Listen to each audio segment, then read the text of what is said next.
What if the primordial godhead was non-binary, until one day it decided to decapitate itself into man and woman so it may fornicate with its own person? And as a result, still to this day, male and female is nothing more than a decapitated battery.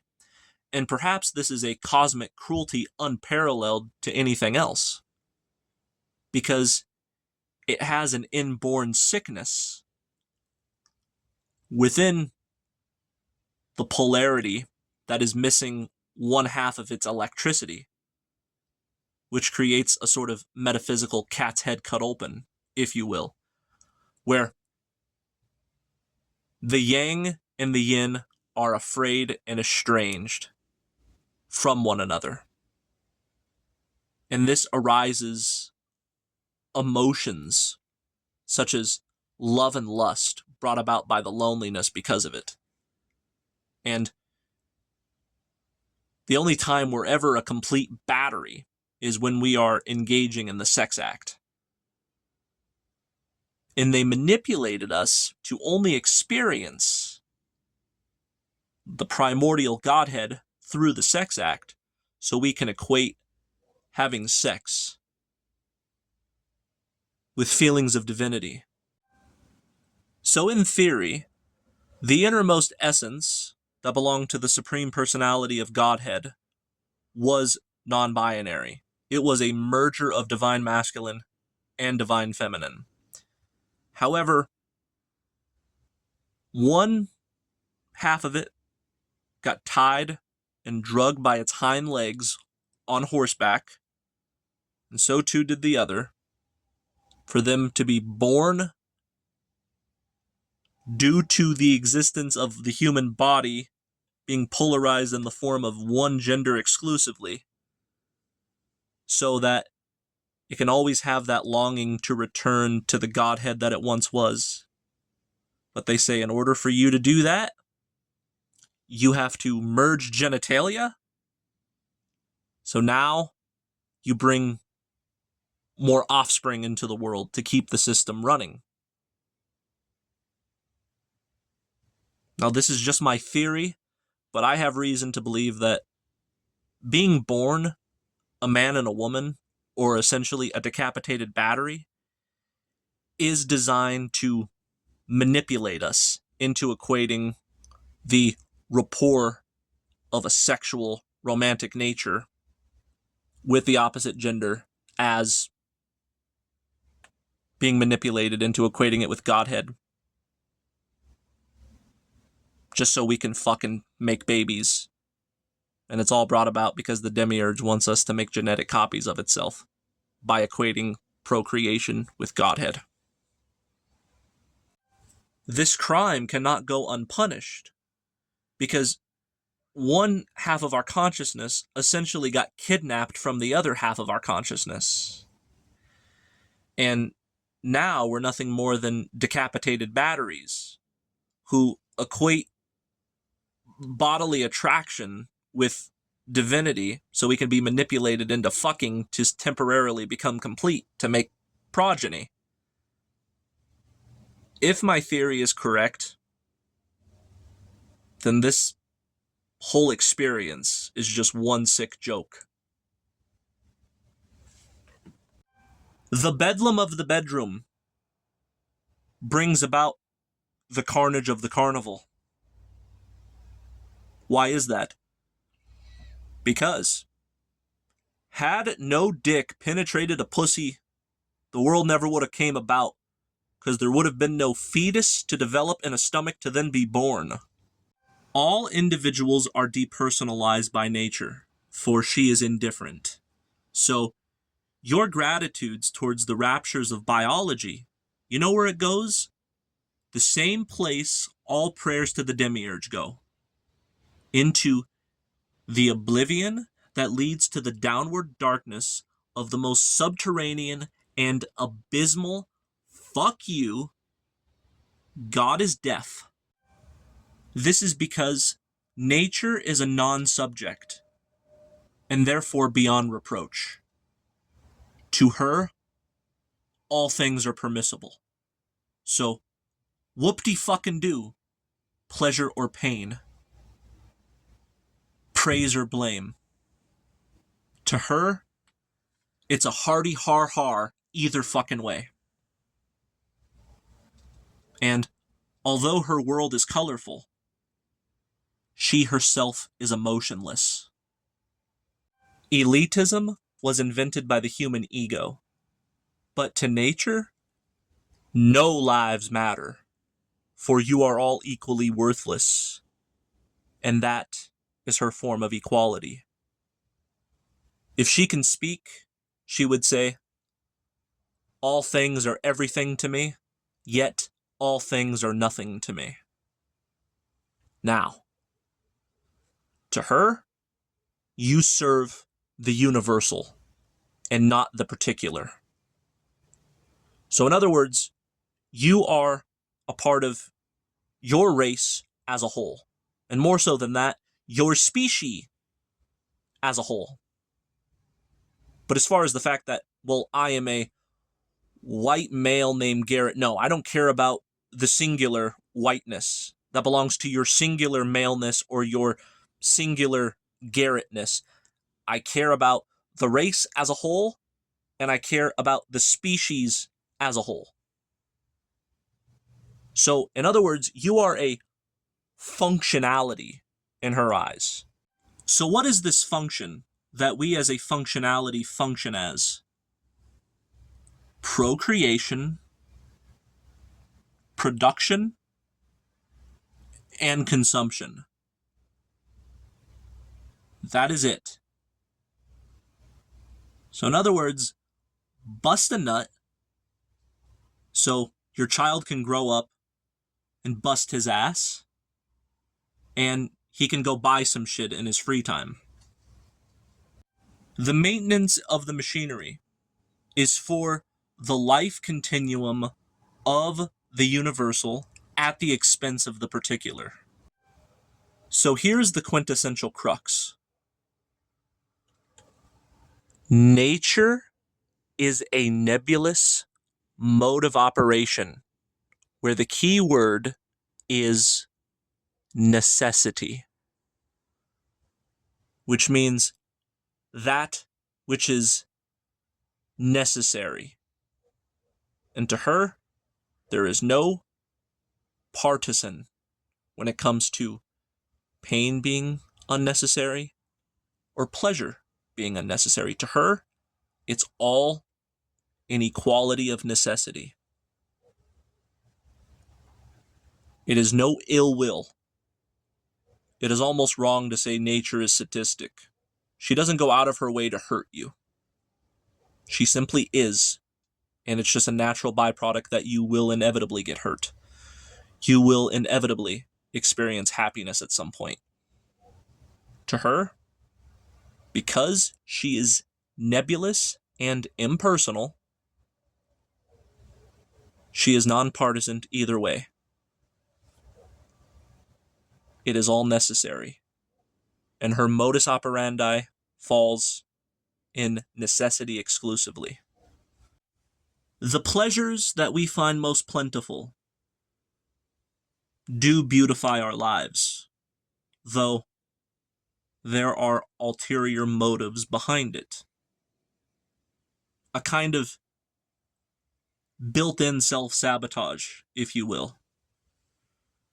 For instance, mechanical nature works with stimulus response.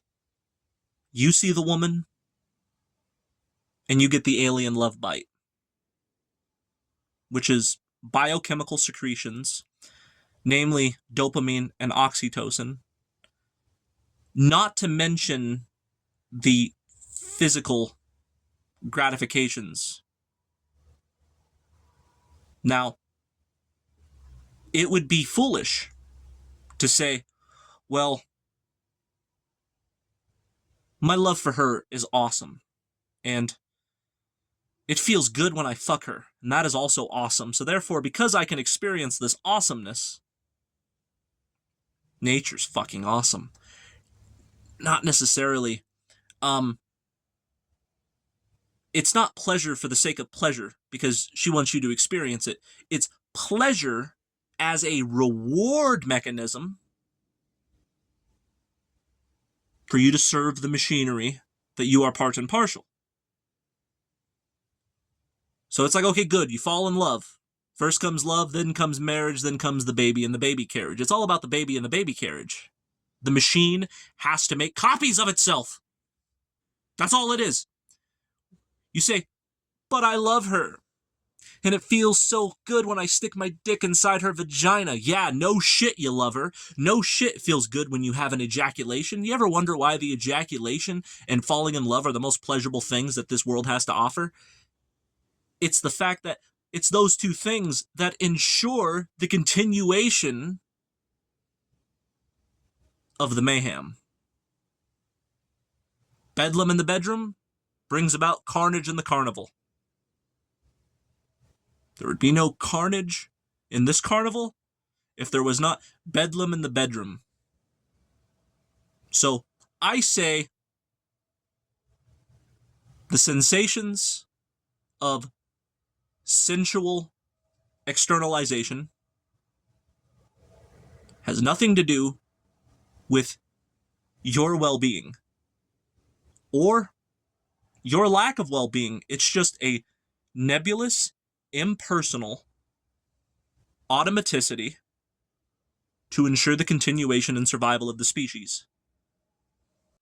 I am a bachelor because women are a hormonal fucking nightmare. I am a bachelor because I am sick to death of women bitching in the kitchen worldwide. Right now as we speak, half of the female population of Earth is bitching in the kitchen at her man for no good reason at all. One moment, she's happy-go-lucky on your dick, till death do we part. Then she turns the corner. 2 minutes later, a different fucking person with a slit in her eyes and that all too familiar cunty intonation that is the worst thing to a man's ears. And there's no escaping it because you share a toothbrush, you share a pillow, you occupy the same space, and you know it's coming. I can hear the Jaws music already. Dun-dun, dun-dun, dun-dun, dun-dun. Femininity has a bipolarism that is almost paranormal. It's a sort of possession or alter ego where on one end you have the woman you fell in love with, but on the other end you have her shadow material, which corresponds with her lizard brain that makes a man's lair his own hellscape. So what is the solution? When the wool turns red, run for the fucking hills. Miss passive-aggressive resting bitch face is a ticking time bomb.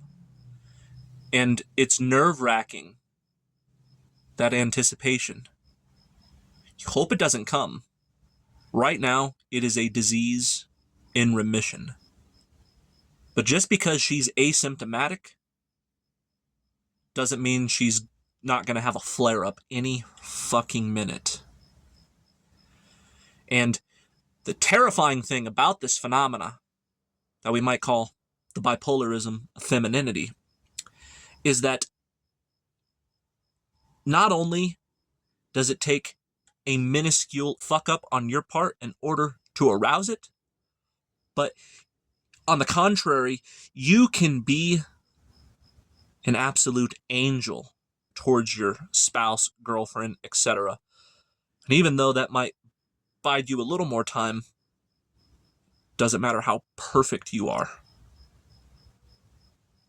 Nature is nature, hormones are hormones, and that lizard brain, it's coming. Any fucking minute now. And don't even get me started on those female tactics, otherwise called mind games. They are an expert in their field.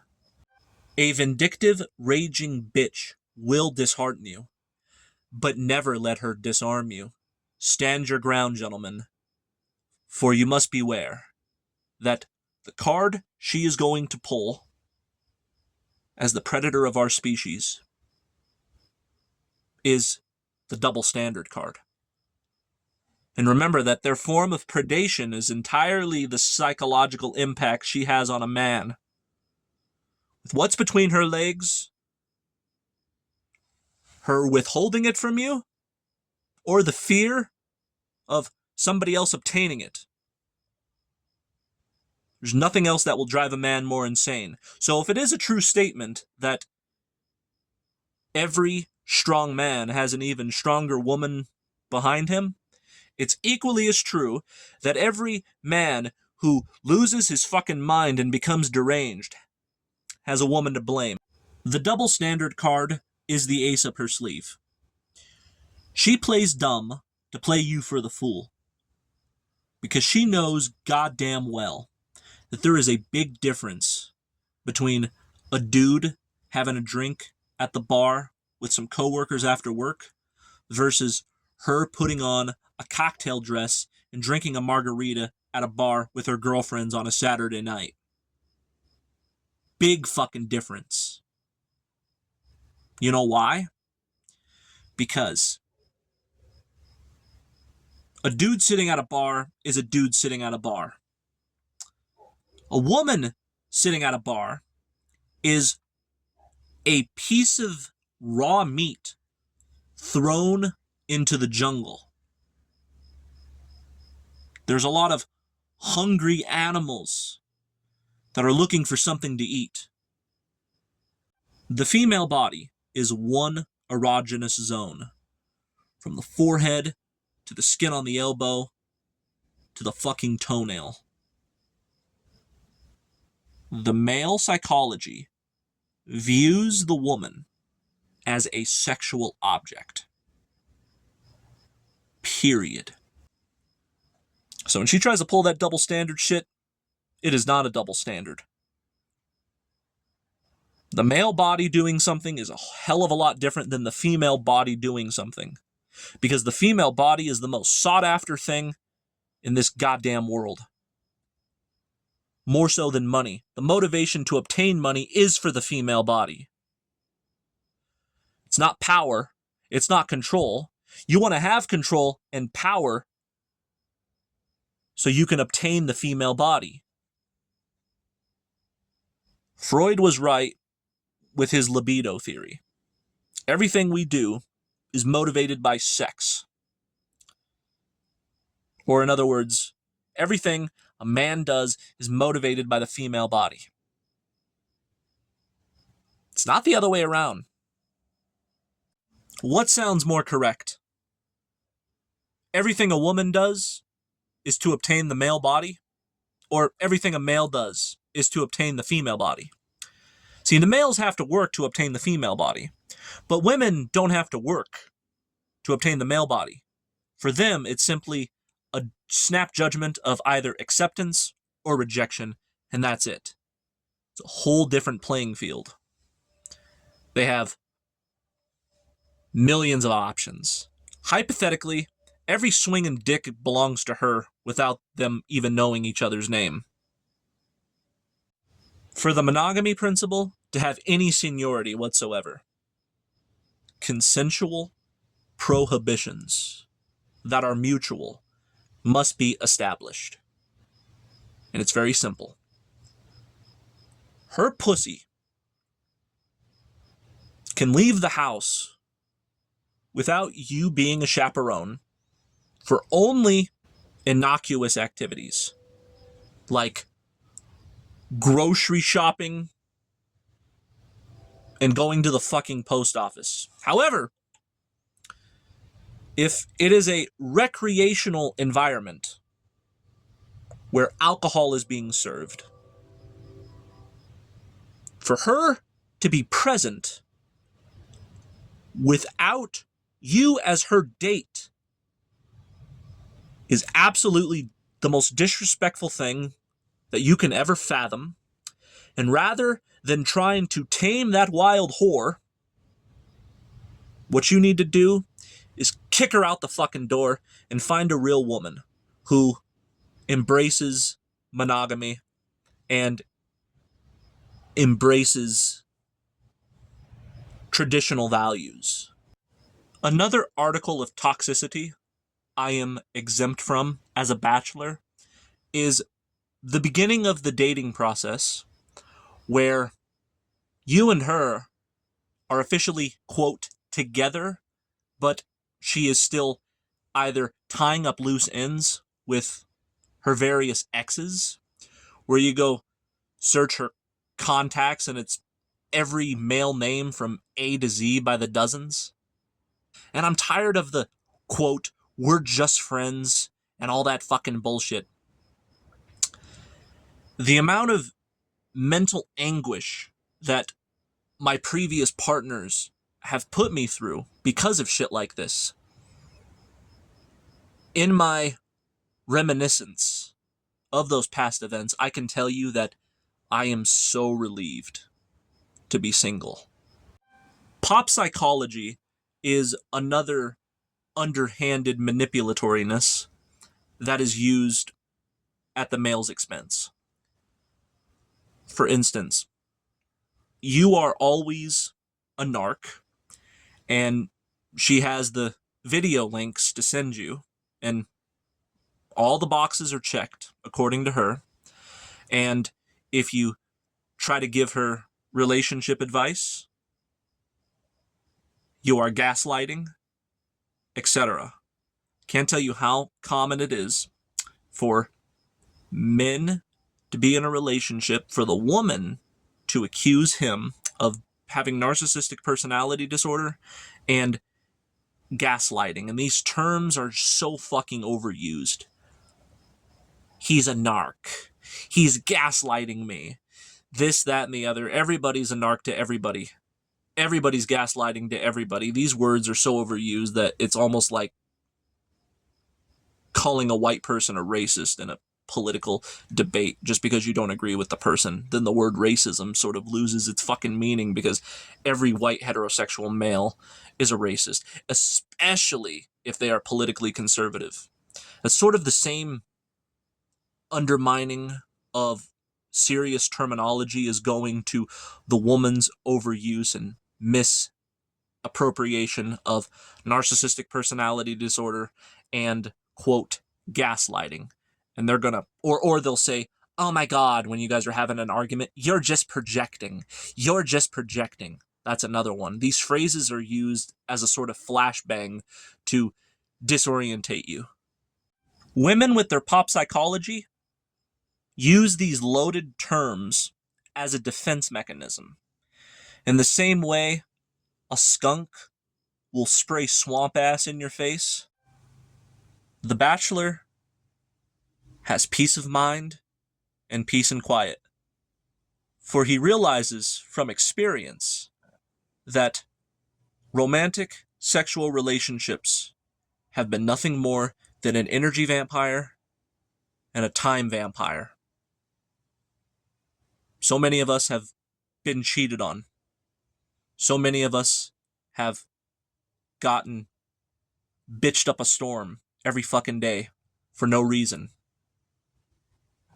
If you think of the negatives of being in a relationship and you compare it with the positives, I think you're left with more negatives than positives. That's why I conclude that sex and love, for that matter, is completely overrated. Because I don't have no child support. I don't have no alimony. I don't have no custody battles. No anxiety from her cheating on me or her breaking up with me and I become heartbroken. And then the longing and the sexual frustration to go through the vicious cycle all over again. It's like, when does the buck stop? Well, for now, in my life, it stops.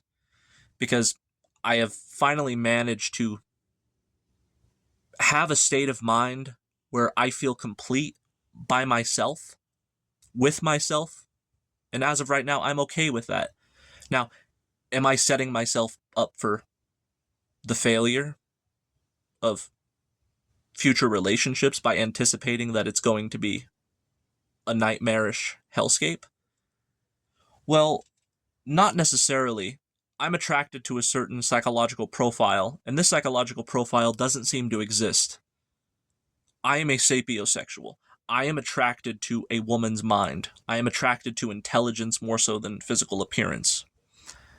So, if I can find a woman who meets my criteria as far as spiritual intelligence and intellectual intelligence is concerned, then I would consider giving them the benefit of the doubt if she checks in all those boxes. But right now, I'm more looking for personality traits and characteristics more so than looks or anything like that. And I'm almost developing half a mind that my idea of a perfect woman unfortunately doesn't exist. So I'm just going to have to remain single, and I will be happier than if otherwise.